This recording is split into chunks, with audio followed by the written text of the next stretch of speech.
জয় মা জয় মা। একটি লজ্জা বুদ্ধি গাছের শেকড় দিয়ে একটি মহাবশীকরণের কাজ দিচ্ছি। প্রথমত শুনবেন।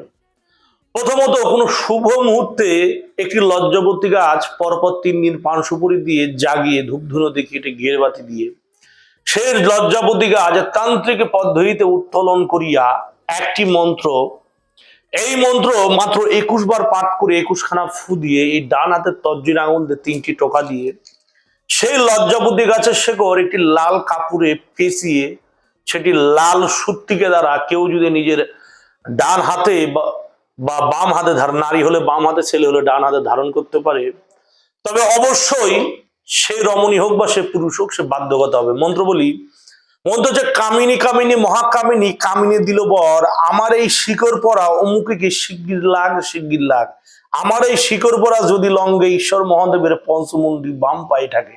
এই মন্ত্র প্রয়োগ করবেন, ফল পাবেন। জয় মা।